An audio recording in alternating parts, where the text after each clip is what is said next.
Hello.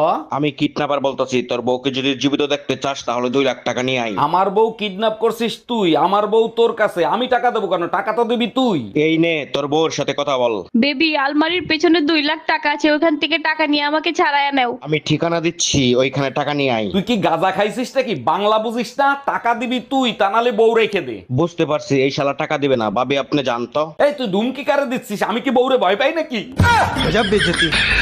আচ্ছা অরুণ ভাই, সবাই আপনাকে ফানি জগতের কিং বলে, এই ব্যাপারে আপনার অনুভূতি কি?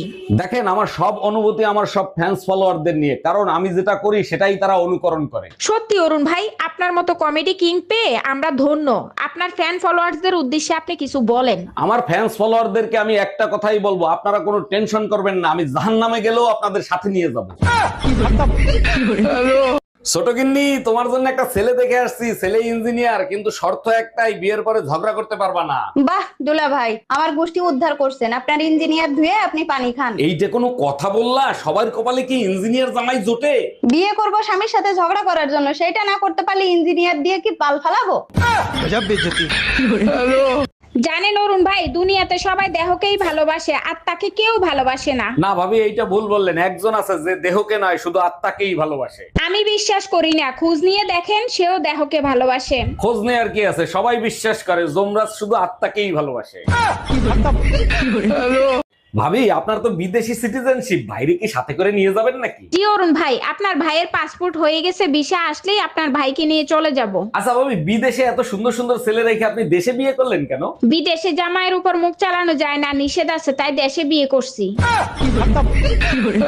জানেন অরুণ ভাই, ছেলেদের একটা বাজে স্বভাব আছে, ছেলেরা নিজেকে সবসময় রাজা বাদশার মতো মনে করে। রাজা বাদশা ভাবার কারণ আছে। আগেরকার মুরব্বীরা বলতো না, সোনার আংটি বাঁকাও ভালো। সেটা ঠিক আছে, কিন্তু যার কিছু নাই সেও নিজেকে কোটিপতি মনে করে কেন? দেখেন ভাবি, যার কিছু নাই সেও পকেটে হাত দিয়ে 6 কোটি টাকার সম্পদ অনুভব করে। হ্যালো মা, বলো। বাবা অরুণ, এখনো বাইরে কেন? কি করো? তাড়াতাড়ি বাসায় চলে আসো। জানো মা, আমার ছোটবেলার বন্ধু আছে না আবুল, ও না কোমায় চলে গেছে। হারাম জাদা, ঠিক মতো লেখাপড়া করলে তুইও তো আজকে কোমায় চলে যাইতে পারতি। ডাক্তার, আমার বউয়ের এখন কি অবস্থা? তার জ্ঞান কি ফিরছে? ও মাই গড, এগুলো কি বলেন আপনি? আপনার বউ কি অজ্ঞান ছিল? হ্যাঁ, একসাথে অনেক টাকা দেখে অজ্ঞান হয়ে গেছে, তারপরেই তো আপনার কাছে নিয়ে আসছি। বলেন কি, তাই নাকি? আমি তো তার পোস্টমর্টেম করে ফেলেছি। সব কাপড় চুপুর নোংরা, কার বালছেরো ঘরে বসে? একদিন কাপড় কাচিনি তার জন্য এত কথা, আজকেই বাপের বাড়ি চলে যাব। আরে যা, কে বারণ করছে তোরে? হ্যালো মা, তোমার জামাইয়ের সাথে ঝগড়া হয়েছে, 6 মাসের জন্য তোমাদের কাছে আসতেছি। অন্যায় করছে জামাই, সাজা দিবি জামাই রে, আমাদের দিবি কেন? হ্যালো গুগল, শীতে শ্বশুর বাড়ি বেড়াতে যাচ্ছি। খুব ভালো সিদ্ধান্ত নিছেন, শীতে শ্বশুর বাড়ি বেড়ানোর মজাই আলাদা। আচ্ছা, শীতের রাতে শালিরে কোলে নিয়ে শরীর গরম করলে কোনো সমস্যা হবে?